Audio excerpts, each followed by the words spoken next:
Bapak Ibu, selamat datang di dalam acara diseminasi aksi nyata saya dengan materi disiplin positif. Bismillahirrahmanirrahim. Assalamualaikum warahmatullahi wabarakatuh. Nah, seperti judul yang di depan tadi, saya di sini sebagai calon guru penggerak angkatan 9 Kabupaten Malang akan mengadakan sebuah aksi nyata mengenai materi disiplin positif. Tapi saya disclaimer dulu bahwa saya di sini di depan ini mengadakan aksi nyata bukan berarti saya yang lebih pintar, saya yang lebih pandai, saya yang lebih tahu. Mungkin saja Bapak Ibu yang ada di depan saya ini lebih tahu, tapi saya di sini ingin mengadakan sharing dengan panjenengan semuanya terkait dengan budaya disiplin positif. Nah, sebelum dimulai agar acara ini berjalan dengan lancar, marilah kita awali dulu dengan pembacaan doa, mengucapkan basmalah bersama-sama. Bismillahirrahmanirrahim.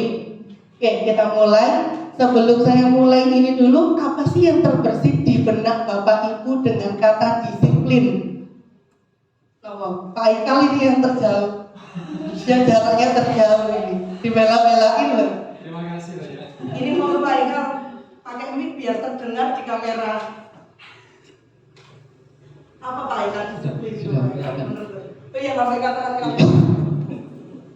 Disiplin apa ya? Disiplin menurut saya disiplin itu taat atau tertib. Kalau disiplin positif ya tertibnya positif gitu.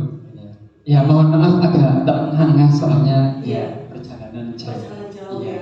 Harus mogok. Nggih. Kalau kurang ini boleh diambil juga. Iya, terima kasih. Terima kasih Pak Ikal. Menurut pendapatnya Pak Ikal, disiplin itu adalah sebuah ketertiban, ketaatan, begitu ya Pak Ikal ini. Mungkin ada Bapak Ibu yang berpendapat yang lain. Disiplin itu nopo? Pak Agung, pendapatnya sama atau berbeda? Oke, silakan Sedikit berbeda. Kalau menurut saya disiplin itu tepat waktu. Nah, jadi kalau berangkat jam 7, berarti kalau sebelum jam itu harus sudah nyampe ke sekolah, itu berarti sedikit salah satu dari disiplin, yaitu tepat waktu.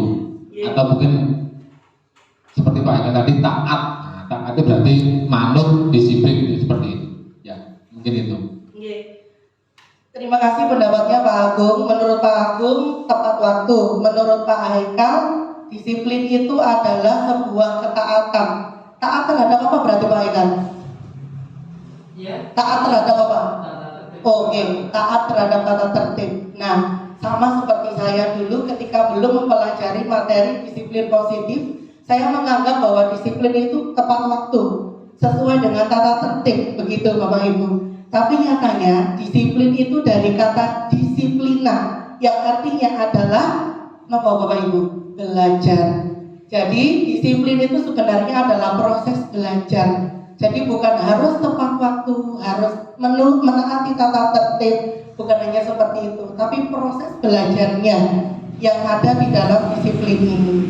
Nah, ini nanti akan kita bahas, tapi jangan waktu 6 panjang sekali ini, 3 jam ya kita, nggak Bapak Ibu ya. Saya nanti akan menjelaskan sedikit-sedikit saja karena materinya itu kalau misalkan Bapak Ibu butuh materinya lagi, nanti bisa minta ke saya, akan saya share materinya.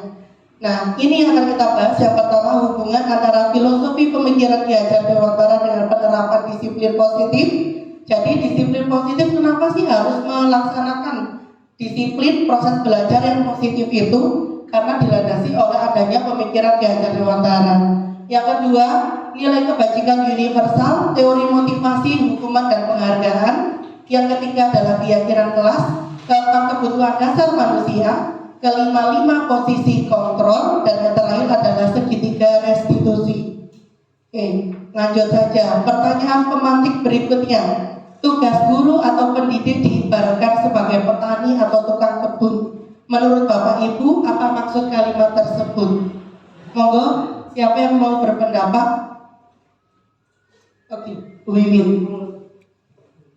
Terima kasih atas kesempatan yang diberikan. Berdasarkan pertanyaan pemantik semantik yang ada di depan, yaitu tugas guru atau pendidik diibaratkan sebagai petani atau pekebun. Jadi ketika kita diibaratkan sebagai petani, maka anak didik kita adalah tanaman. Nah, namanya tanaman kan ada jagung, ada padi, ada tembakau, ada tebu dan lain-lain.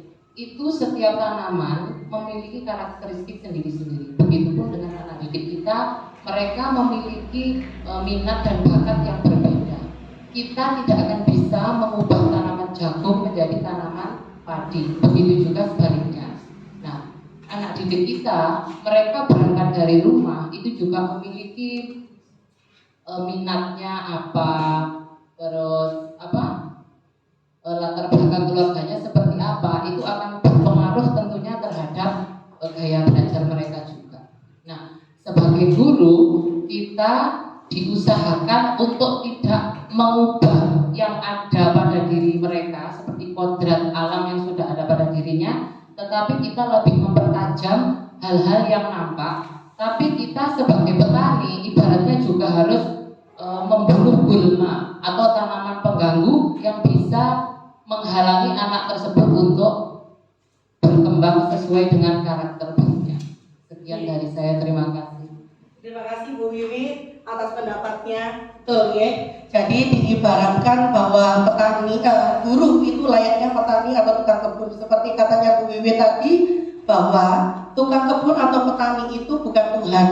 Jadi semua tanaman itu sudah ada benihnya masing-masing. Ada yang tanaman jagung, ada yang tanaman padi. Kalau misalkan petani tersebut menanam benih padi, maka munculnya akan lusuh keteki dari ini Bapak Ibu, padi.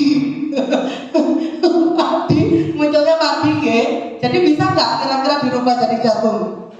Nggak bisa. Karena kalau nggak bisa itulah makanya guru pun juga nggak bisa. Kodratnya anak begitu lahir itu nanti kamu akan jadi begini, itu sudah ada. Jadi kita tidak bisa merubahnya. Yang bisa kita lakukan seperti katanya Bu Wiwi tadi, kita bisa untuk menuntun lakunya mereka, menemukan kodratnya mereka, dan menebalkan laku itu. Jadi kalau misalkan mereka belum bisa menemukan minatnya, oh iya, kayaknya anak ini minatnya di bidang seni deh, itu tugas guru. Jadi menemukan minat, bakat, dan kodrat mereka untuk ditebalkan. Karena itulah tuntunan kita itu untuk menjadikan manusia yang merdeka. Manusia yang merdeka itu apa? Manusia yang mampu berdiri di atas kemampuannya sendiri, tanpa ada cawe-cawe dari orang lain. Ada motivasi intrinsik tentu di situ untuk menjadi manusia yang merdeka, dan manusia yang merdeka tidak terlepas dari kata disiplin. Karena kalau misalkan dia tidak disiplin lahir dari dirinya sendiri, maka akan ada pihak dari luar yang bertugas untuk mendisiplinkan mereka. Selanjutnya, kita akan masuk ke dalam nilai-nilai kebajikan. Nilai-nilai kebajikan adalah sifat-sifat positif manusia yang merupakan tujuan mulia yang ingin dicapai setiap individu. Dengan mengaitkan nilai-nilai kebajikan yang diyakini seseorang, maka motivasi intrinsiknya akan terbangun sehingga menggerakkannya untuk mencapai tujuan mulia yang diinginkan. Nah, nilai kebajikan itu banyak sebenarnya. Di masing-masing lembaga, 6 lembaga itu banyak. Nah, tapi karena kita adalah yang akan kita hadapi ini murid Indonesia, murid-murid kita, menurut Bapak Ibu, nilai kebajikan apa yang akan diraih oleh murid kita? Ada yang mau berpendapat Bapak Ibu? Nilai kebajikannya adalah profil pelajar Pancasila. Itu nilai kebajikan yang ingin diraih oleh murid kita. Jadi kalau misalkan mereka tahu nilai kebajikan yang akan mereka raih, maka motivasi yang ada di dalam diri mereka akan muncul. Nah, motivasi itu yang akan menggerakkan mereka untuk melakukan sebuah proses belajar disiplin itu tadi. Nah, ini nanti kita menyanyi dulu, biar karena ini kan jam-jam rawan ini, jam-jam rawan kena angin dikit ngantuk, kena panas dikit tapi ya gimana? Monggo berdiri dulu. kita bernyanyi bersama. Sebenarnya ini yang biasa dilakukan muridnya Bu Hani. Bu Hani ini harus yang memimpin ini. Muridnya Bu Hani kelas 5 sering nyanyi ini. Gimana Bu Hani? Ke depan monggo Bu Hani. Profil pelajar Pancasila, beriman dan bertakwa pada Tuhan Yang Esa dan berakhlak mulia, berkebinekaan global, gotong royong mandiri, kreatif dan bernalar kritis. Ulangi satu kali lagi, agak ribet ini, harusnya ada asisten yang memegangkan mic. 1, 2, 3. Profil pelajar Pancasila, beriman dan bertakwa pada Tuhan Yang Esa dan berakhlak mulia, berkebinekaan global, gotong royong mandiri, kreatif dan bernalar kritis. Oke, terima kasih. Sudah agak lemes Bapak Ibu? Nanti mau ditemaskan lagi? Oh iya, nanti lagi. Memang seperti ini. Ternyata Bapak Ibu guru juga sama seperti murid ya. Bosan, breaking semangat. Duduk lagi, bosan lagi, ngantuk lagi. Jadi nilai-nilai kebajikannya itu ada berapa gini? 6. Ada 6. Mulai dari beriman, bertakwa pada Tuhan Yang Maha Esa dan berakhlak mulia, berkebinekaan global, gotong royong, mandiri, kreatif, dan bernalar kritis. Sepertinya Bapak Ibu ini sudah paham, sudah hafal buktinya tadi, dan satu-satunya, dan diharapkan. Nah, kenapa kok pemerintah itu selalu mengadakan P5, dan P5 itu tidak ada bukunya, gitu betul? Tidak ada bukunya, karena inginnya itu praktik, dan praktiknya tidak perlu menghasilkan produk. Tapi apa yang diinginkan oleh pemerintah untuk P5 ini? Nilai kebajikan itu yang muncul dari dalam dirinya siswa, dari dalam dirinya murid. Nah, kalau misalkan gotong royong seperti apa? Gotong royong tidak perlu. Gotong royong adalah anak-anak, gotong royong itu adalah bla bla. Tidak perlu, langsung praktik. Tidak perlu pakai buku. Gotong royong misalkan anak-anak dibentuk kelompok-kelompok, dibuat tantangan berlevel, mereka bekerja sama, itu sudah ada nilai kebajikan gotong royong. Berkebinekaan global, nanti ketika Sumpah Pemuda mau mengadakan proyek, di situ mereka mengenal suku, mulai dari suku adat manapun di Indonesia, mereka biar merasa bahwa perbedaan suku itu bukan menjadi ajang untuk atau halangan untuk pemersatu, malah itu adalah asetnya bangsa Indonesia. Buktinya orang-orang luar negeri saja datang ke Indonesia karena tertarik dengan perbedaan suku dan budayanya. Itu Bapak Ibu, lanjut saja. Nah, lanjutnya ini adalah teori motivasi. Menurut James Q. Wilson dalam buku The Moral Sense mengatakan atau menyebutkan bahwa seseorang menunjukkan perilaku tertentu karena dilatar belakangi oleh 3 level motivasi.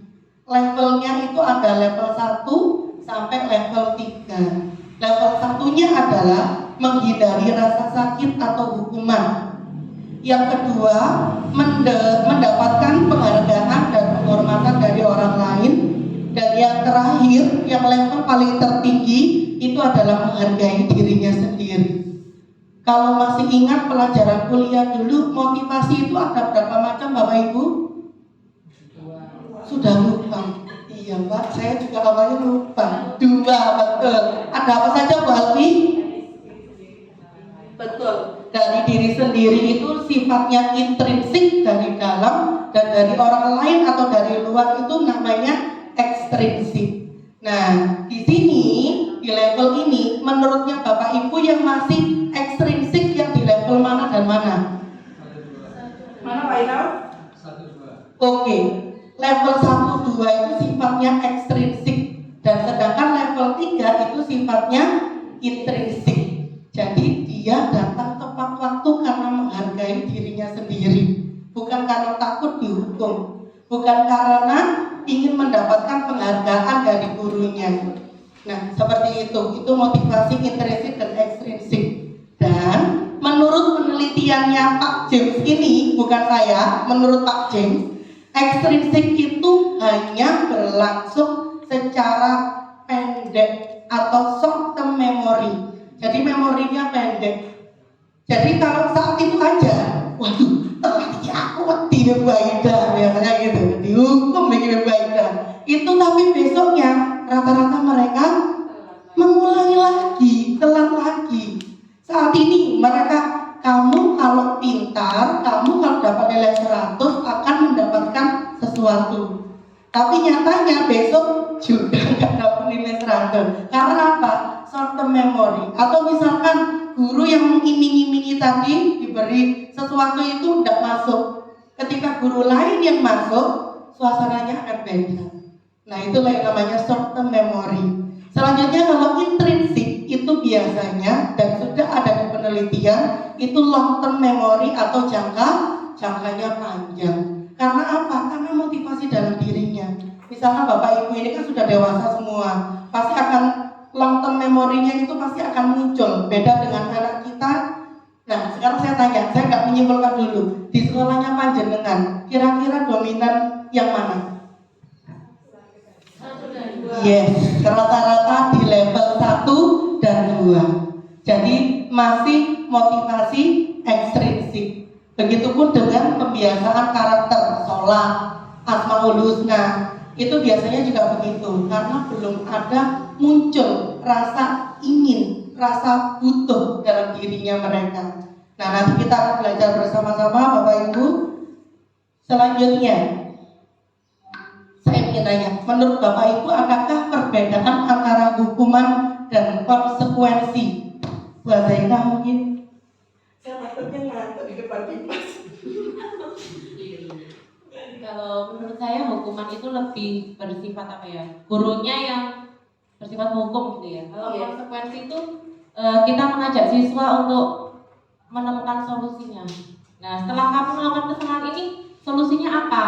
Nah, itu nanti di konsekuensi atau bisa juga disebut dengan restitusi nanti. Kalau hukuman itu sifatnya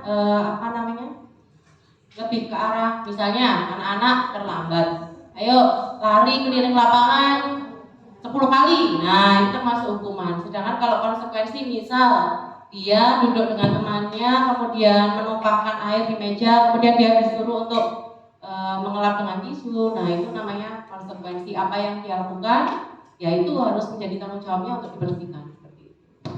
Terima kasih pendapatnya Bu Zaika. Betul kata Bu Zaika tadi bahwa hukuman itu sifatnya rata-rata satu arah.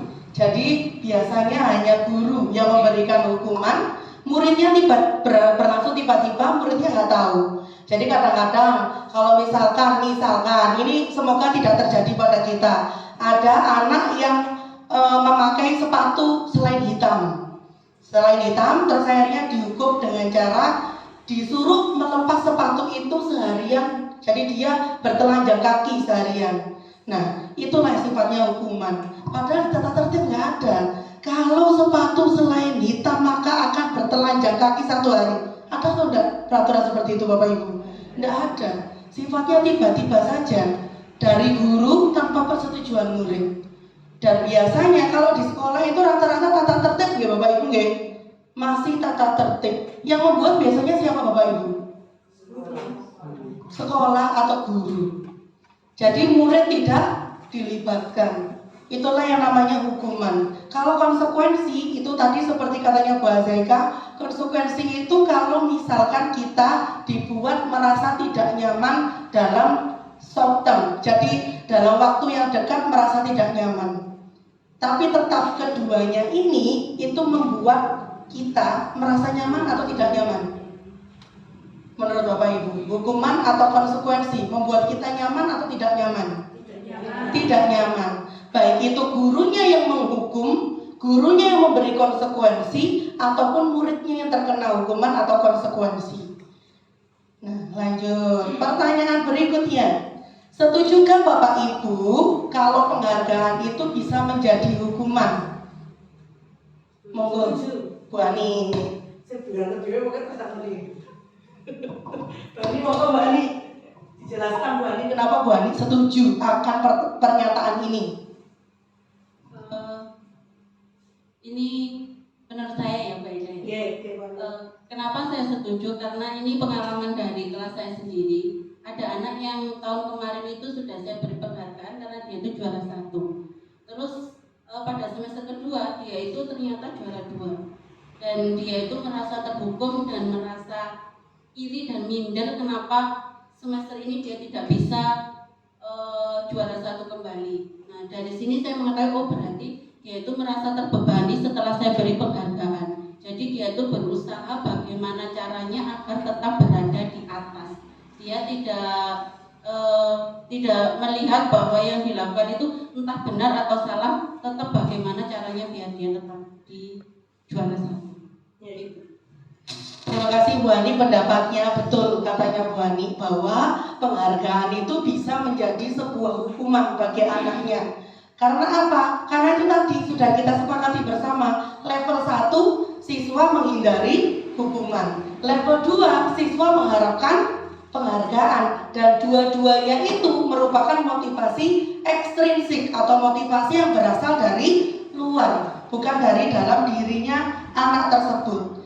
Jadi coba dibayangkan, saya dulu juga pernah merasakan seperti ini. Kalau misalkan saja anak tersebut mendapatkan nilai bagus, nilainya 100, terus akhirnya kuisnya dapat nilai bagus, kita beri hadiah. Di depan teman-temannya yang lain otomatis kita akan memberikan hadiah. Bagaimana perasaan temannya yang gak dapat hadiah? Nah, itu kan berarti temannya merasa apa? Iri. Akhirnya apa? Membenci. Membenci siapa? Membenci anak tadi itu karena iri. Mungkin kalau anak-anak nggak ada deh rasanya benci tapi tetap anak-anak itu bukan benda mati. Mereka adalah makhluk hidup yang punya perasaan. Hanya saja kalau misalkan mau ditunjukkan ke gurunya takut. Jadi mereka lebih baik memendam itu. Dan yakinlah Bapak Ibu bahwa persaingan di dalam kelas itu membuat suasana kelas menjadi tidak sehat. Karena apa? Karena bukan adanya kolaborasi atau kerjasama, tapi justru ada persaingan. Makanya kalau misalkan kita ajak untuk berkelompok, mereka pasti gini, mau buang biareku. Lah kenapa? Rentos hareku, gak bisa. Nah, itu sebenarnya kita sendiri yang secara tidak langsung mengecap seperti itu. Itu juga pengalaman pribadi saya. Jadi kalau misalkan ada anak yang gak mau berkelompok dengan itu karena mungkin temannya dianggap kurang bisa, itu sebenarnya kita juga yang membuat seperti itu. Dengan apa? Dengan memberikan iming-iming itu tadi. Tapi coba kalau misalkan anak-anak hasilnya bagus, kita beri tepuk tangan saja. Apakah boleh? Tidak boleh memberikan apresiasi, boleh. Tapi berilah apresiasi sewajarnya. Jadi biar ada rasa kolaborasi di dalam kelas. Jadi kalau misalkan ada temannya nggak bisa, biar dibantu temannya yang bisa, biar mau bekerja sama. Jadi ada kolaborasi bukan persaingan. Oke, lanjut Bapak Ibu. Sekarang kita masuk ke dalam keyakinan kelas. Nanti di dalam keyakinan kelas ini saya akan memutarkan mengenai bagaimana terwujudnya keyakinan kelas 6 yang sudah saya tempelkan di situ. Yang awalnya saya juga bukan keyakinan kelas. Saya awalnya karena belum mempelajari disiplin positif, saya pertamanya tata tertib juga. Menerapkan tata tertib, walaupun yang sana sudah saya tempel, ini sengaja tidak saya ambil Bapak Ibu. Karena biar saya tahu, oh iya saya sudah berproses. Tapi apakah sudah berhasil? Nah itu biar tidak saya lepas tata tertibnya. Sekarang saya tanya dulu, mengapa harus keyakinan, bukan tata tertib? Wiwi, mau berapa? Kenapa kita harus membuat keyakinan bukan tata tertib? Iya. Karena biasanya kalau tata tertib kan hanya dari guru. Betul. Nah kalau keyakinan kelas, kita menghargai pendapat anak-anak. Iya. Kita menyaring suara anak-anak itu seperti apa. Dan anak-anak juga harus tahu konsekuensi apa yang harus diterima jika dia melanggar keyakinan tersebut. Iya, betul Bu Wiwi. Pendapat Bu Wiwi betul dan saya 1000% setuju. Nah, ya 100%, 1000%. Jadi kalau tata tertib betul, itu seperti satu arah. Jadi gurunya saja yang membuat beserta kepala sekolah atau sekolah saja, tapi tidak pernah dilibatkan muridnya. Dan keyakinan kelas ini melibatkan murid. Nah, ketika murid dilibatkan, kenapa sih harus murid yang dilibatkan? Agar mereka tahu apa sih maknanya keyakinan bagi mereka. Kenapa saya harus hormat? Kenapa saya harus saling melindungi dan memiliki? Kenapa saya harus bersikap positif? Apa saja sih peran-peran yang di dalamnya itu yang bisa mencerminkan hal tersebut? Nah, itu anak-anak tahu dengan sendirinya. Jadi kalau misalkan tata tertib harus bersepatu hitam, kan hanya seperti itu saja. Wajib bersepatu hitam, mereka nggak ngerti. Kenapa sih harus wajib bersepatu hitam? Lalu sepatu yang lain itu loh diproduksi pabrik juga untuk dijual. Ya tuh Bapak Ibu geng. Saya dulu pernah bertanya gitu ke diri saya sendiri. Lalu apa sih kok butuh sepatu ireng, sepatu hitam? Dan ternyata setelah kita pahami, kira-kira sepatu hitam itu nilai kebajikannya apa Bapak Ibu? Kenapa harus semua sepatu hitam? Iya, kesederhanaan. Tidak ada kesenjangan, betul. Sama rata, ya Bu Anis ya. Tidak ada kesenjangan antara si kaya dan si miskin. Coba kalau dibuat semuanya bebas. Nah, pasti yang kaya-kaya pasti akan wah yo semua api, sing mereknya Skechers, Adidas, ya, apalagi Nike, nah, dan lain sebagainya. Sedangkan mereka yang tidak memiliki kan masih merasa kok aku dilahirkan seperti ini ya, pasti akan menyalahkan orang tuanya, menyalahkan dirinya sendiri. Ternyata itu dibalik nilai kebajikan sepatu hitam. Nah, karena itu keyakinan kelas atau sekolah tahap-tahapannya itu seperti ini. Yang pertama harus ada curah pendapat terkait peraturan yang harus ada di sekolah. Peraturan dari tata tertib boleh. Kalau misalkan apakah harus langsung keyakinan kelas? Tidak. Dari tata tertib kita bisa mengubah ke keyakinan kelas. Selanjutnya yang kedua, menulis pendapat semua anggota sekolah atau anggota kelas. Jadi tergantung mau membuat keyakinan sekolah atau mau membuat keyakinan kelas. Kalau keyakinan kelas berarti yang mencatat pendapatnya anggota kelas. Selanjutnya menyusun sebuah keyakinan.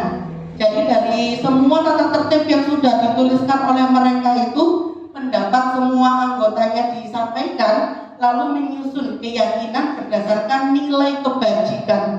Jadi kira-kira dari tata tertib itu nilai kebajikannya apa? Kenapa harus nilai kebajikan? Kalau nilai kebajikan itu ditujukan di atas itu cuma 3. Hormat, saling melindungi dan memiliki, dan yang ketiga adalah selalu bersikap positif. Kira-kira kenapa kok tujuannya kita membuat nilai kebajikan yang hanya singkat, padat? Kenapa Bapak Ibu? Iya, agar mudah diingat oleh murid kita. Dan terus penjabarannya di bawah. Penjabaran di bawahnya setiap nilai kebajikan itu dari siapa? Dari kalau kelas, dari murid. Jadi mereka, biar aja mereka berdiskusi untuk menuliskan apa saja nilai-nilai yang mencerminkan dari nilai kebajikan tersebut. Selanjutnya, tinjau kembali keyakinan sekolah atau keyakinan kelas. Menyepakati keyakinan kelas atau sekolah, selanjutnya menempelkan keyakinan kelas atau sekolah di dinding yang mudah untuk dibaca dan diingat. Saya mohon izin Bapak Ibu untuk share terkait dengan video keyakinan kelas.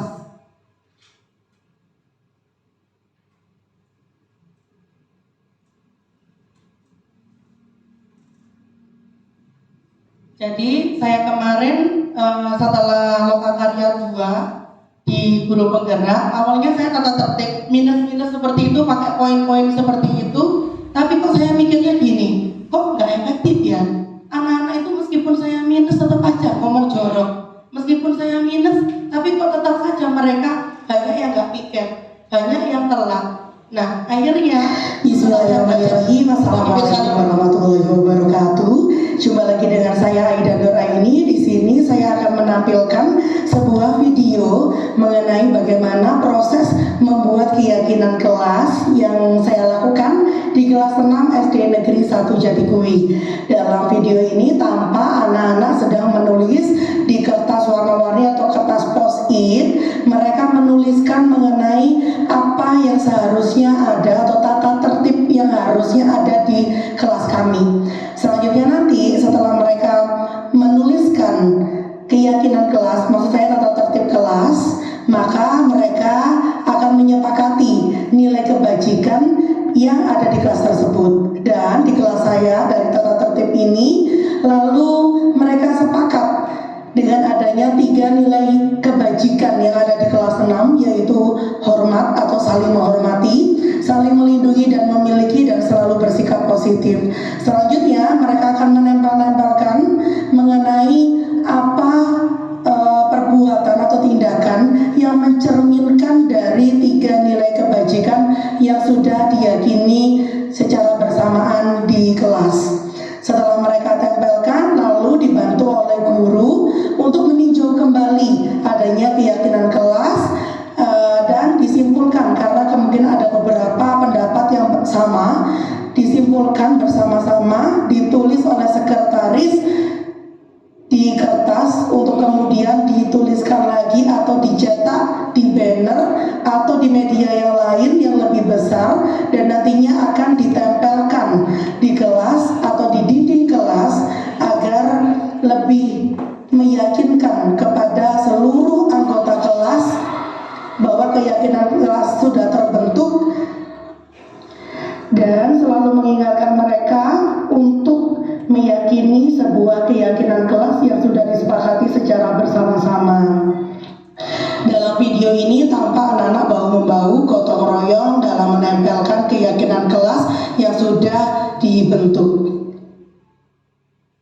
Nah, dari keyakinan kelas tersebut kita praktek saja Bapak Ibu. Jadi biar tidak hanya saya yang aktif di sini, saya minta untuk Bapak Ibu bergantian. Kira-kira menurut Bapak Ibu, kalau seandainya nanti Bapak Ibu akan membuat keyakinan kelas, nah tata tertib di kelas yang seperti apa yang harus ada di kelasnya Bapak Ibu. Jadi pakai tata tertib saja dulu, baru nanti kita sepakati dari tata tertib, kita ambil nilai kebajikannya, diambil nilai kebajikan, kemudian kita langsung lanjut ke keyakinan kelas.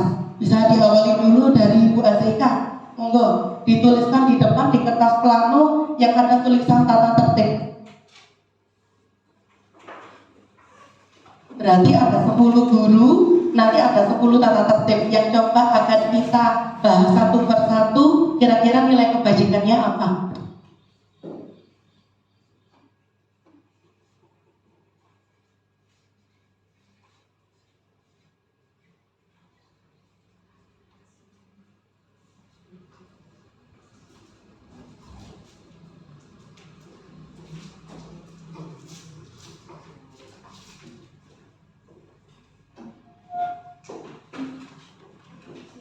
Selanjutnya, karena sudah ada Bu Azaika yang di situ, saya meminta Bu Azaika untuk menuliskan dari tata tertib itu nilai kebajikan apa yang ada di dalamnya.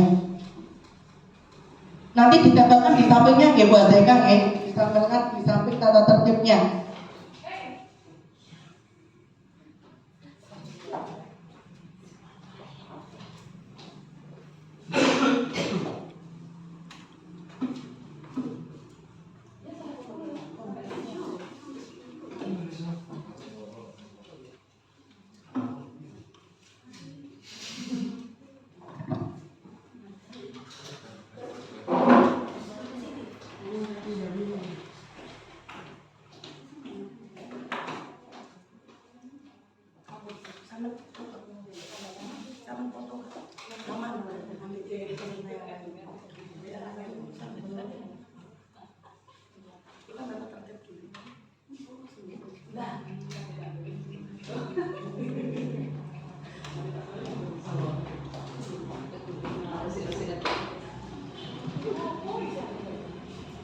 Kalau misalkan nanti sama, tidak masalah, kan nanti kita akan menyusun sebuah keyakinan kelas.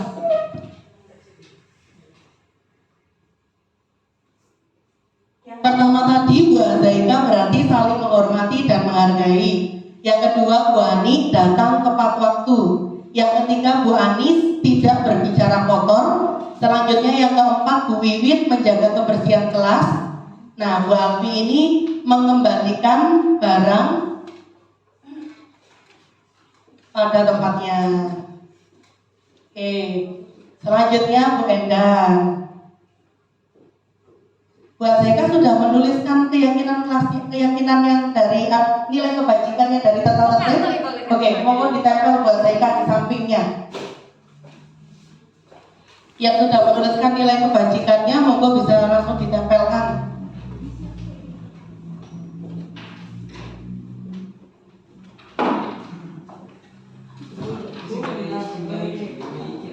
Iya. Nah, maka dari itu yang terakhir itu biasanya paling mudah ya Pak Nggih. Paling mudah biar berpikirnya tuh lebih keras. Tos.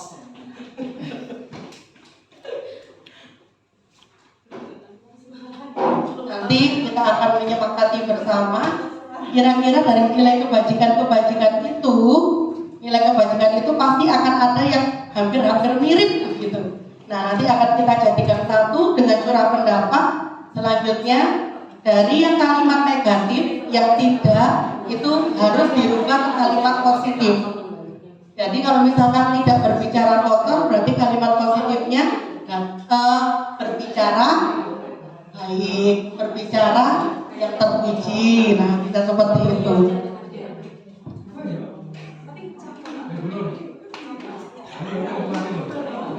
Lanjut Bu Nur. Setelah Bu Nur nanti Pak Agung.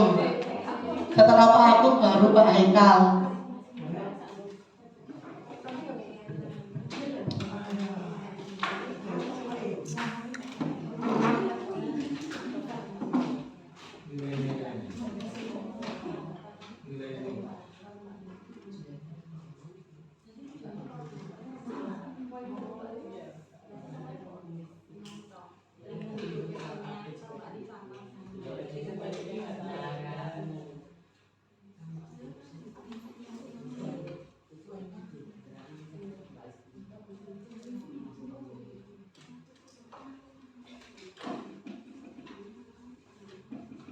Oke Pak Agung.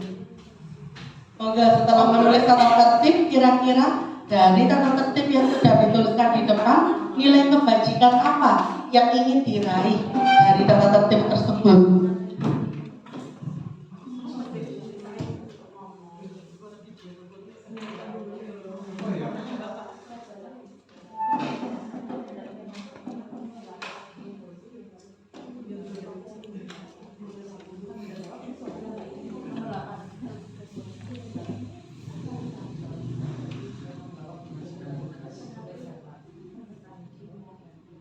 Tadi setelah Bu Alfi kita ke Bu Endang. Di Bu Endang ada tata tertib bergerak tanpa suara. Selanjutnya dari Bu Endang ke Bu Wulan, selalu bekerja sama dan gotong royong dalam piket kelas. Dari Bu Endang dari Bu Wulan ke Bu Nur. Di Bu Nur selalu membawa buku pelajaran sesuai jadwal. Selanjutnya Pak Agung disiplin dalam mengerjakan tugas. Pak Haikal, jeng bersikap adil. Baik, bersikap adil. Jadi bersikap adil bukan hanya siswanya tapi juga gurunya ya Pak Haikal nih. Oke, ini nilai kebajikan yang belum permisi. Di sini saling menghormati dan menghargai. Oke, berarti nilai kebajikannya bersikap positif ya Bu Azeka. Selanjutnya datang tepat waktu, menghargai diri sendiri dan orang lain. Sama, tidak berbicara kotor atau nanti kalau misalkan ditaruh di dalam sebuah keyakinan kelas, itu nanti dirubah menjadi kalimat yang positif. Jadi dari tidak berbicara kotor, misalkan yang positif berarti berbicara sopan, berbicara yang baik, berbicara dengan kata-kata yang terpuji, santun, boleh. Selanjutnya menjaga kebersihan kelas, berarti nilai kebajikannya tanggung jawab, mengembalikan barang pada tempatnya juga tanggung jawab, bergerak tanpa bersuara. Kalau setiap kegiatan ini menggunakan gerakan tidak harus menggunakan suara agar bisa tertib. Oke, berarti sebuah nilai ketertiban, nilai kebajikannya. Selalu bekerja sama dan gotong royong dalam Ini tanggung jawab. Selanjutnya yang ke-8, membawa buku pelajaran sesuai jadwal itu bertanggung jawab juga. Yang disiplin dalam mengerjakan tugas, tertib, ketertiban, adil. Kalau adil apa Pak Haikal? Menurut Pak Haikal nilai kebajikannya? Oh, masih panjang gini. Merangkai kata. Seorang penjaga berarti. Oke, nanti sambil menunggu Pak Haikal, berarti kita menyepakati sebuah kesepakatan kelas ini bahwa ada beberapa nilai kebajikan. Berarti tadi nilai kebajikannya apa saja Bapak Ibu? Tanggung jawab, terus disiplin, tertib, menghargai diri sendiri dan orang lain, bersikap positif. Nah, Pak Haikal ini Pak, itu berarti intinya apa Pak nilai kebajikannya? Ya, membiasakan diri, mengucapkan terima kasih dan meminta tolong serta meletakkan atau mengembalikan barang yang sudah dipinjam. Berarti ada tertib, ada bersikap positif, begitu ya Pak Haikal. Nah, itulah yang akan kita buat sebagai sebuah keyakinan kelas yang dibuat bersama dari tata tertib. Mereka satu-satu akan menyebutkan seperti panjenengan tadi menyebutkan tata tertib. Kalau ada kata negatif dirubah menjadi kalimat positif. Selanjutnya dianalisis bersama. Kira-kira nilai kebajikan apa yang ingin dimunculkan dari adanya tata tertib tersebut. Setelah adanya keyakinan kelas, diajak kembali bekerja sama dengan curah pendapat. Kira-kira apa saja di nilai kebajikan itu? Kan itu tadi ada beberapa, ada 4. Nah, apa saja yang mencerminkan nilai kebajikan tersebut? Kalau di kelas saya misalkan hormat, berarti ada mendengarkan bapak atau ibu guru saat menerangkan atau tidak boleh dijeda, dan sampai ke 11 perannya. Lalu yang kedua, saling melindungi dan memiliki. Itu contohnya melindungi adik kelas, menaruh barang-barang di kelas sesuai tempatnya, melerai teman yang sedang bertengkar, menjaga barang-barang yang ada di kelas dan merawatnya dengan baik. Sampai ke poin ke-8. Yang terakhir, selalu bersikap positif. Itu peran apa saja yang mencerminkan nilai kebajikan itu? Berkata-kata baik, berkata jujur, melaksanakan piket, sampai yang terakhir di poin ke-8, yaitu mematuhi keyakinan sekolah. Semoga setelah ini masing-masing sekolah membuat keyakinan sekolahnya, sehingga yang bergerak bukan hanya yang ada di kelas itu, tapi seluruhnya. Karena apa Bapak Ibu? Sebuah disiplin positif itu akan terlaksana kalau ada nilai kolaboratif atau semuanya mendukung. Karena itulah yang menjadi latar belakang saya untuk memberikan diseminasi disiplin positif.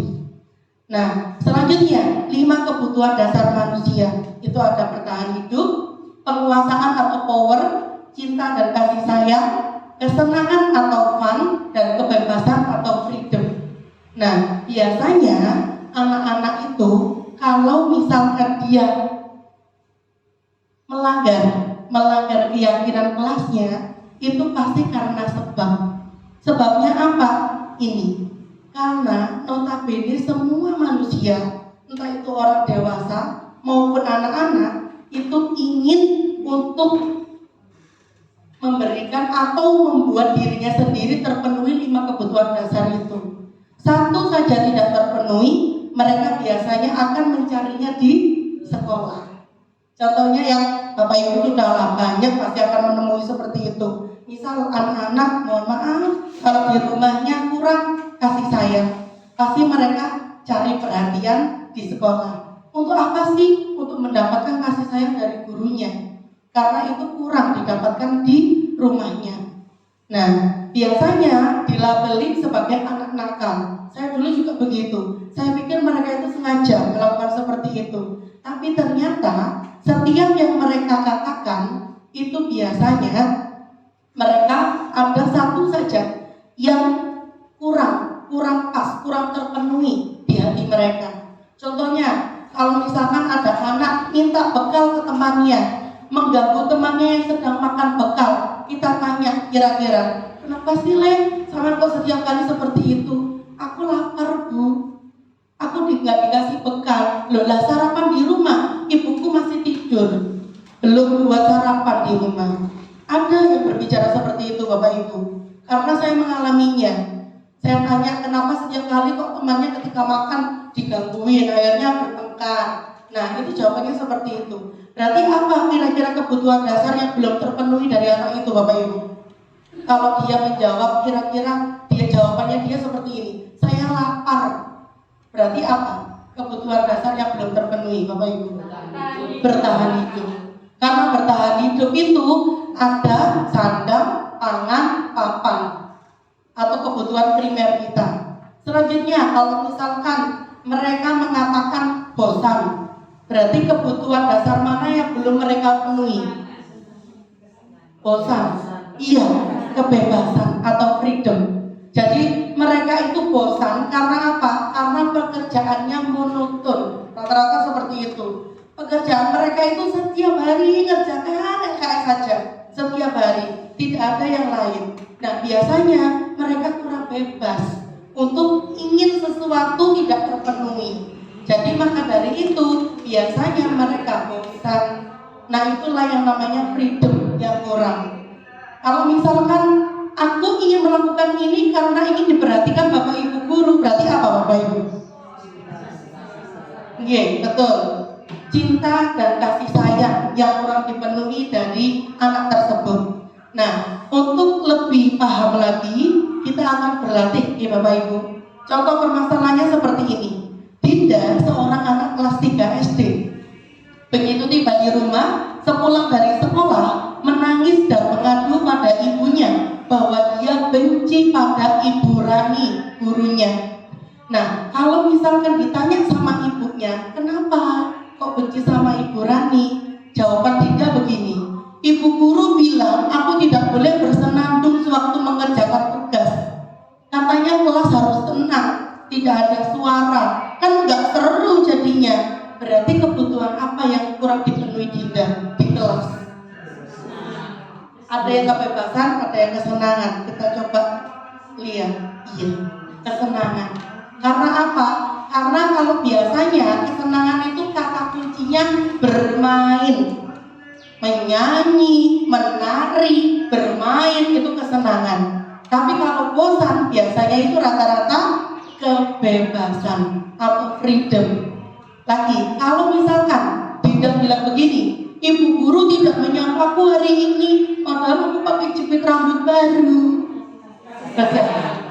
Oke, kita lihat cinta dan kasih sayang yang kurang kita penuhi. Ternyata iya, bahkan anak kecil itu kalau lipstik kita ganti warna aja loh Pak. Nih Bapak Ibu nih, wah Ida biasanya lipstik kan nggak lipstik kan, sakit aku. Enggak dong, nggak punya uang untuk beli lipstik. Nah itu sebenarnya karena mereka itu perhatian banget. Selanjutnya, kalau aku sebel gambarku tidak rapi, malah ibu guru nunjukin ke teman-temanku di depan kelas. Kira-kira nilai apa yang kurang dipenuhi? Iya, betul, penguasaan. Nah biasanya kalau penguasaan itu anak yang merasa bisa, terus akhirnya nggak kita tunjuk, mereka kecewa. Nah itu biasanya penguasaan. Atau gambarannya wes elek, nggak rapi, ditunjukin di depan kelas, waduh malu. Nah itu juga rata-rata penguasaan. Jadi sebenarnya anak-anak melakukan sesuatu yang di luar keyakinan kelas atau sekolah itu karena ada 5 kebutuhan dasar. Salah satu atau salah dua dapat. Nah, salah satu atau salah dua dari kebutuhan dasar tersebut tidak dipenuhi, entah itu di rumah ataupun di sekolah. Nah, selanjutnya ini Bapak Ibu, 5 posisi kontrol guru. Ada 5: penghukum, pembuat merasa bersalah, teman, pemantau, manajer. Saya tidak menjelaskan detail, saya hanya menjelaskan kata kuncinya. Kalau penghukum itu biasanya memberi hukuman tanpa anak-anak itu tahu. Misal itu tadi datang telat, sudah sepatunya nggak berwarna hitam, disuruh untuk melepas sepatunya seharian, itu penghukum. Pembuat merasa bersalah, seperti contohnya menggunakan kalimat yang lebih halus daripada penghukum. antagonis. Kalau membuat merasa bersalah ini perannya seperti peran baik tapi malah makhluk. Kayak contohnya kayak gini, dengan halus begitu bilangnya, kalian kok nggak kasihan sih sama Bu Aida? Bu Aida itu sudah berkali-kali ngomong ke kalian tentang tata tertib, tapi kenapa kalian nggak menaati juga? Kalian seneng ya lihat Bu Aida jadi kurus nanti. Nah, itu membuat merasa bersalah. Lanjut teman, kalau teman diibaratkan sebagai kayak misalkan, ayolah kerjasamanya dengan ibu ya. Kamu ini kan udah janji mau datang tepat waktu, kok sekarang enggak? Ayolah kerjasama sama ibu, nanti ibu yang kena melulu. Nah, itu teman. Kalau pemantau itu biasanya menggunakan kertas stiker cinta, stiker sarange, stiker senyum. Kalau misalkan dia dapat nilai 100, itu biasanya rata-rata pemantau. Karena apa? Guru sebagai pemantau dari adanya tata tertib biasanya akan tanya begini, konsekuensi apa yang baru saja kamu langgar? Terus apa yang mau kamu lakukan untuk konsekuensi tersebut? Nah, itu pemantau. Yang posisi terakhir itu posisi yang diharapkan hadir di Bapak Ibu guru semuanya, yaitu posisi manajer. Jadi manajer di sini mengajak siswa untuk menjadi manajer bagi dirinya sendiri agar apa? Agar ketika mereka menghadapi masalah bisa menyelesaikannya sendiri. Itu tadi manusia merdeka, manusia tidak bergantung oleh orang lain. Nah, biasanya manajer itu bukan seperti pemantau yang pakai tata tertib konsekuensi. Mereka pakainya ini, segitiga restitusi. Segitiga restitusi, segitiga itu ada berapa sisi ya Bapak Ibu? 3. Karena itu tahapannya juga ada 3 tahapan. Yang pertama adalah menstabilkan identitas, yang kedua validasi tindakan yang salah, dan yang ketiga adalah menanyakan keyakinan. Loh, ini loh buktinya. Kalau sudah membentuk keyakinan kelas atau keyakinan sekolah, kita nanti enak ketika menanyakan keyakinan. Karena mereka sendiri yang membuat, bukan kita. Mereka dilibatkan di dalamnya. Kita hanya sebagai fasilitator. Loh, Bu, menstabilkan identitas itu dengan validasi tindakan yang salah, berarti kita membenarkan tindakan anaknya yang salah? Tidak Bapak Ibu. Tapi biasanya anak yang salah itu rata-rata otaknya yang bekerja cepat itu adalah otak emosional. Kayak kita, kalau misalkan digarai sama suami atau istri, langsung pertama otak emosional yang muncul. Nah, itulah kenapa harus distabilkan, divalidasi dulu, agar otak itu mereda sehingga anak mengakui bahwa tindakannya itu mencederai keyakinan kelas atau sekolah. Untuk kemudian ditanyakan mengenai keyakinan apa yang sudah disepakati. Nah, ini ada video lagi. Saya takut kalau misalkan Bapak Ibu nanti kalau mendengarkan saya terus-menerus bosan, biar melihat wajahnya murid saya saja. Ini ada video mengenai penerapan segitiga restitusi di kemarin koordinasi dan kolaborasi dengan murid. Assalamualaikum warahmatullahi wabarakatuh. Nah, ini saya nanti akan menanyakan satu saja kasusnya.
dan kali ini bukan fokus untuk mencari masalah, ya, untuk menyalahkan kamu tidak. Tapi Bu Aida di sini ingin fokus mencari solusi dari permasalahan ini. Itu ya Tuhan.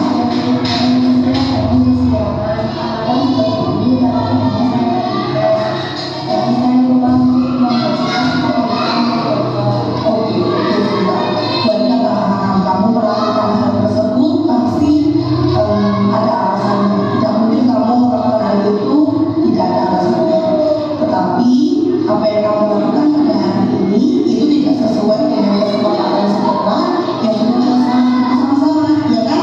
Nah, ini ada hal yang lebih efektif yang bisa kamu pelajari. Bersedia kamu mempelajarinya? Oke, sekarang bagian tanya. Kira-kira nilai kebajikan atau kesepakatan sekolah yang sudah kita sepakati bersama itu apa?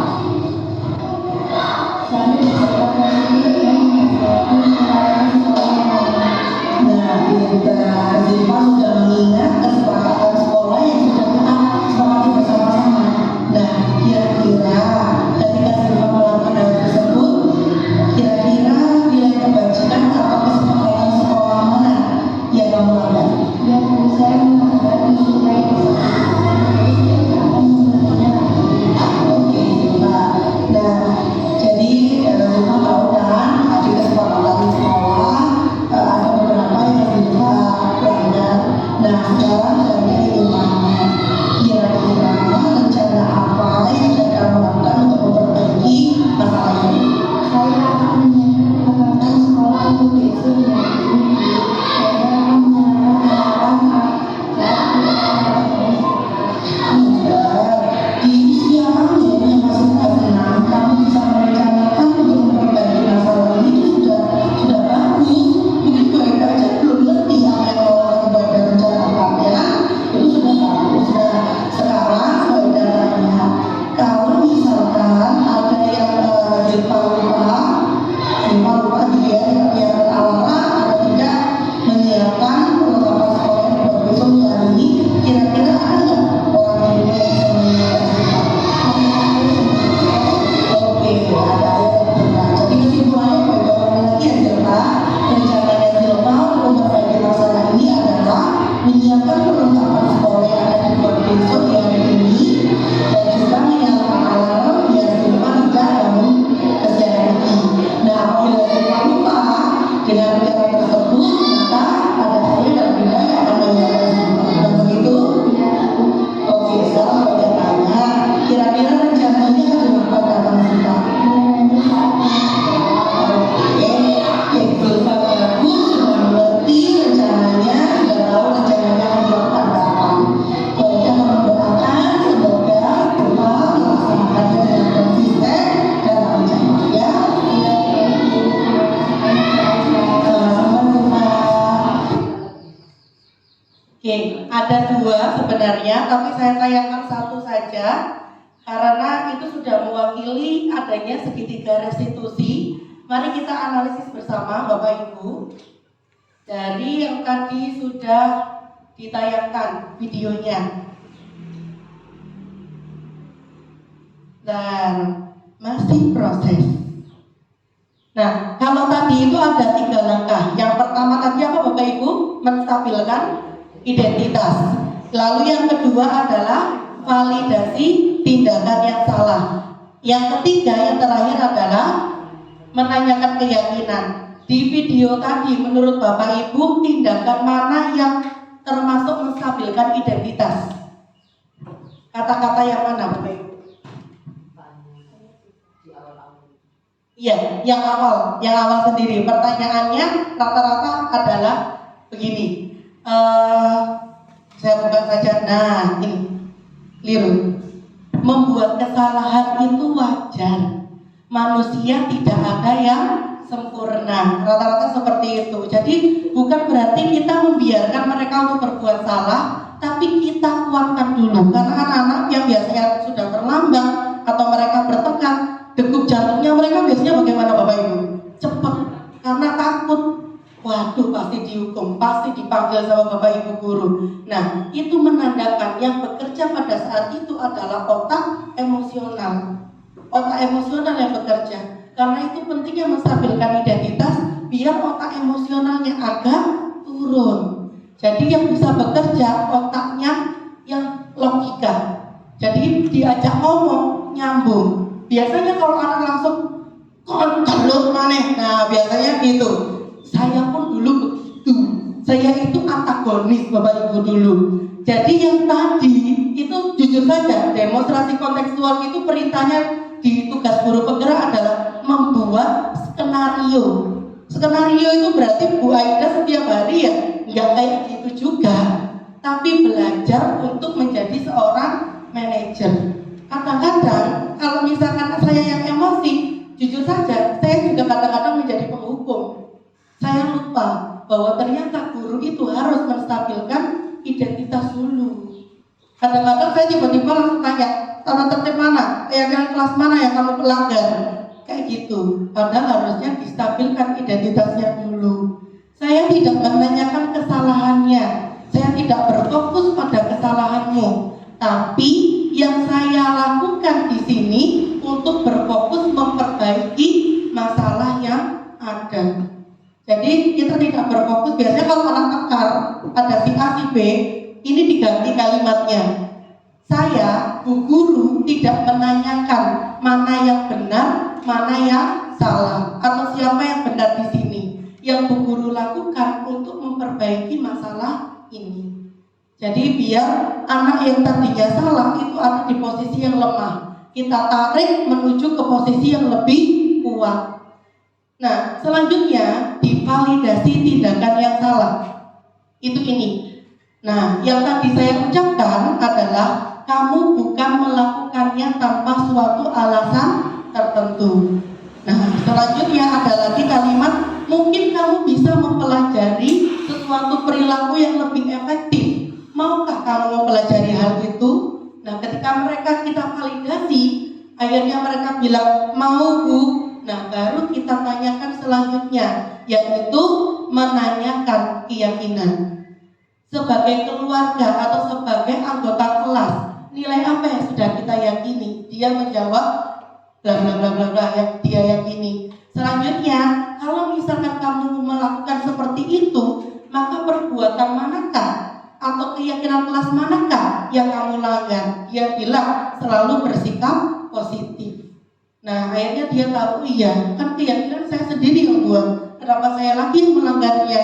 Jadi gitu. Selanjutnya akan ditanyakan programnya mereka. Apa yang dilakukan untuk memperbaiki masalah ini? Tadi rencananya dia adalah menyalakan alarm. Menyalakan alarm, kalau dia lupa menyalakan alarm akan diingatkan oleh ayah dan bundanya di rumah. Nah, akan kita tanya lagi, rencana itu mulai kapan? Rencana itu nanti Bu setelah daftar di sekolah. Jadi seperti itu caranya untuk segitiga restitusi. Nah, tadi sudah disimak videonya. Sekarang menurut Bapak Ibu, apakah video tadi sudah menunjukkan segitiga restitusi? Sudah.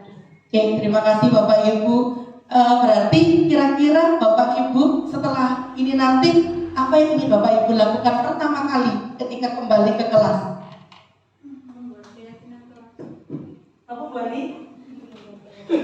Bu Ani salahnya yang yakin berhenti. Ayo Bu Ani. Terima kasih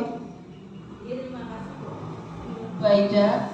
Mungkin hal yang pertama yang akan saya lakukan setelah mengikuti kegiatan ini yaitu membuat keyakinan kelas agar anak-anak itu mengetahui bahwa hal-hal apa yang akan dilakukan di dalam kelas dan mereka juga mengetahui nilai-nilai kebajikan apa yang diinginkan oleh guru dan siswa sehingga guru juga bisa mengurangi adanya permasalahan-permasalahan yang akan terjadi di dalam kelas. Itu Bu. Oke, Bu Ani, terima kasih. Berarti yang pertama Bu Ani ingin lakukan membuat keyakinan kelas. Ya, terima kasih Bu Ani. Kalau Bu Alfi, apa yang akan Bu Alfi lakukan? Sebetulnya sama yang akan dilakukan sama Bu Ani, yaitu membuat keyakinan kelas. Cuma karena di sini sharing ya, jadi saya ingin bertanya, kan kalau mungkin mudah, mereka sudah bisa menulis, terus mereka berkelompok juga sangat mudah. Tapi bagaimana dengan saya yang kelas 1 gitu loh, anak-anak saya yang kelas 1. Menurut dengan itu saya harus bagaimana gitu loh, mengawalinya. Mohon pencerahannya. Terima kasih. Kebetulan memang saya ini ngajarnya di kelas tinggi, jadi di kelas 6. Jadi mungkin akan lebih baiknya adakah Bu Anis di kelas berapa? Oh, kelas 6 juga. Bu Wulan. Bu Wulan yang akan sharing. Monggo Bu Wulan. Kan sharing ini Bu Wulan, sharing monggo. Menurut saya sebenarnya saya juga sudah punya kepikiran ke situ ya, tapi ternyata setelah saya lakukan itu anak-anak itu gimana ya, nggak bisa Bu, terus ini gimana yang ditulis apa, takutnya nanti suruh nulis seperti ini akhirnya ini lah, kemarin yang ngajari Bu Guru lagi yang kena kan akhirnya. Tapi ya mungkin nanti kita usahakan aja ya Bu, dengan mengikuti seperti ini saya juga berpikir gimana ya caranya seperti kelas-kelas tinggi bisa diajak video seperti itu, terus kita praktek ini dan itu. Bahkan kemarin saya itu mempraktekkan P5 saja itu loh, P5 kita pakai menggambar dulu pola seperti contohnya apa itu namanya batik ya. Bu enggak bisa, harus bisa, saya bilang gitu, harus bisa. Walah Bu, itu samanya seperti itu. Akhirnya gambar juga ya, sesuai kreativitas anak-anak juga. Habis itu setelah ini kamu sudah membawa baju batik, kita nggak bikin. Kalau saya pikir kalau nanti batik hasilnya seperti apa ya kalau kelas 2? Apa mungkin sebagus itu? Nggak mungkin. Akhirnya saya cuma bawa baju batik aja. Nanti kita praktek fashion show. Itu aja saya jalani, ternyata suruh fashion show sudah diajarin Bu Guru aja itu loh. Waduh, lah kok beredotan. Yang bagus itu seperti ini. Lah ya apa Bu? Ya dari situ saya bingung. Terus saya jalan gimana? Terus gimana caranya? Saya juga masih bingung di situ. Kalau kemungkinan kalau di kelas tinggi mungkin ya enak diajak, ayo gini gitu langsung jadi. Tapi kalau di kelas rendah, saya sendiri pribadi saya masih angkat tangan juga karena kebutuhan membaca dan menulis itu masih harus kita tingkatkan dulu.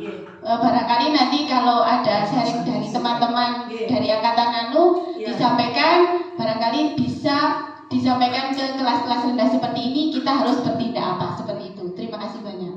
Oke, terima kasih Bu Wulan sarannya. Tapi kemarin ketika di lokakarya itu yang ditampilkan TK, Bapak Bu, lokakarya itu ditampilkan TK. Jadi TK itu bisa menyusun sebuah keyakinan kelas. Dengan seperti apa? Kalau katanya guru TK yang menyampaikan, kebetulan yang jadi PP, pengajar praktik saya pada saat itu dua-duanya guru TK. Pengajar praktik saya sendiri itu kepala sekolah TK.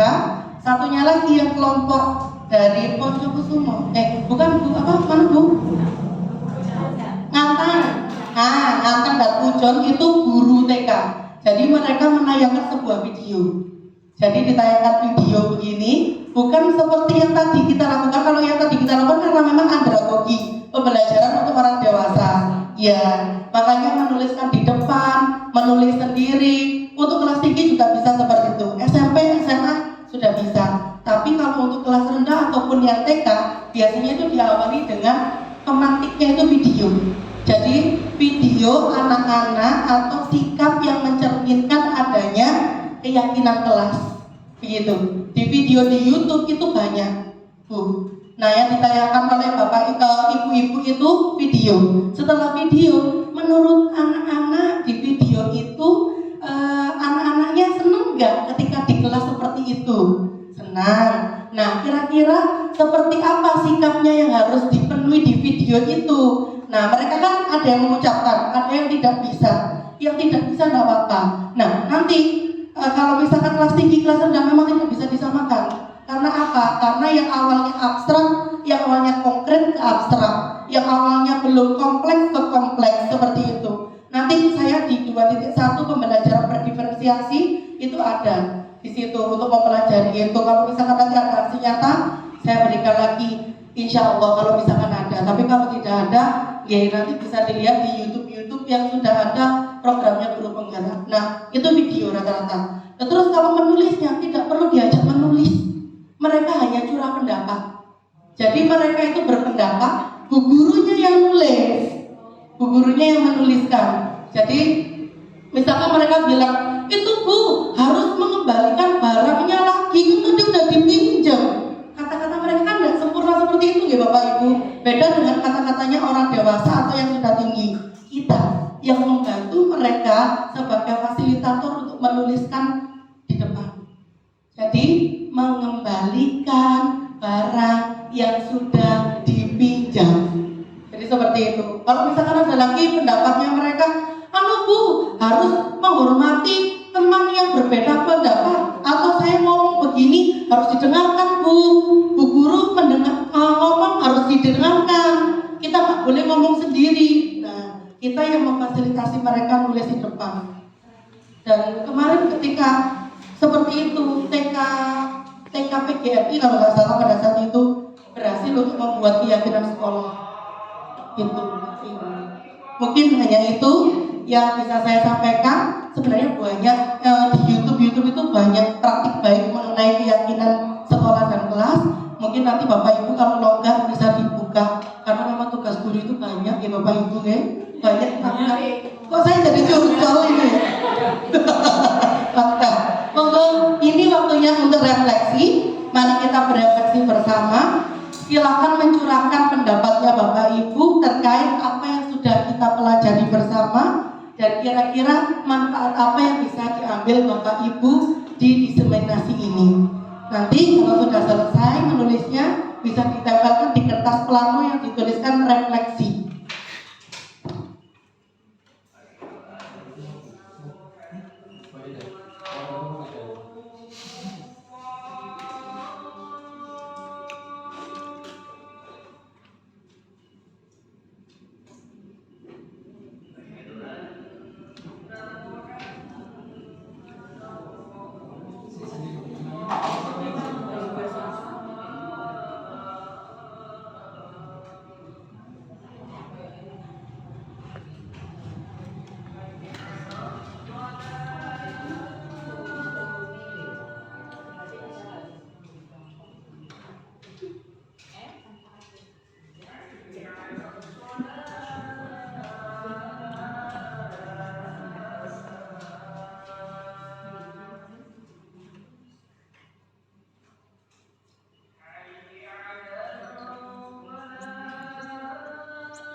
Monggo Bapak Ibu sambil disambi boleh, sambil nyamil.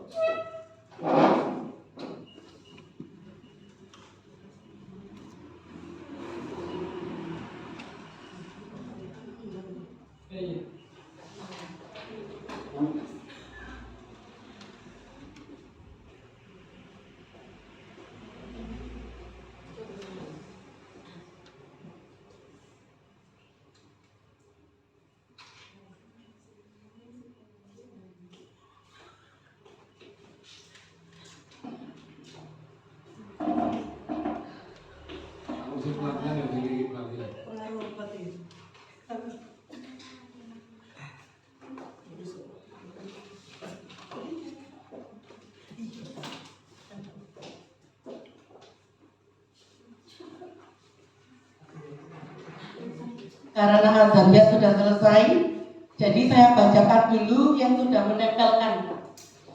Banyak sekali wawasan ilmu baru yang belum saya kenal sebelumnya.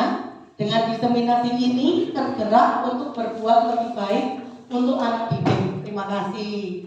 Materi yang sangat bagus menginspirasi saya untuk menerapkan budaya positif di sekolah. Diseminasi budaya positif membuat kita sebagai seorang guru sadar bahwa banyak hal yang harus dipahami guru untuk memberikan pelayanan terbaik untuk murid kita. Manfaat dari diseminasi disiplin positif, memperoleh informasi, timbulnya kesadaran, dan bisa memanfaatkan informasi tersebut. Selanjutnya, sebelum mengenal materi ini, saya berperan kadang sebagai penghukum teman. Dengan adanya diseminasi berharap bisa menjadi manajer. Amin. Saya juga sama, berharap menjadi manajer. Semoga nanti tidak banyak hilangnya ya Bapak Ibu Guru. Karena kan manusia itu wajar berbuat yang itu tadi katanya.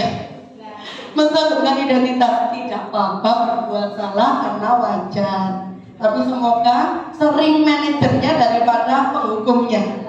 Betul, kata Bu Wulan belajar. Karena disiplin itu adalah belajar. Baik itu gurunya maupun siswanya.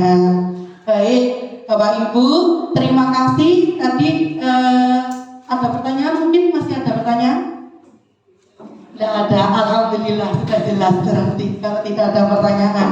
Terima kasih sudah berkenan hadir dan menyimak materi ini sampai selesai. Semoga apa yang kita sampaikan ini kita pelajari bersama, bermanfaat untuk peserta didik kita. Karena katanya Ki Hajar Dewantara bahwa seorang guru haruslah menghambakan diri kepada murid. Menghambakan diri di sini maksudnya adalah melayani murid dengan setulus hati, tidak ada niat yang lainnya. Salam dan bahagia Bapak Ibu guru hebat. Saya Aida Nuraini, calon guru penggerak angkatan 9 Kabupaten Malang. Wassalamualaikum warahmatullahi wabarakatuh.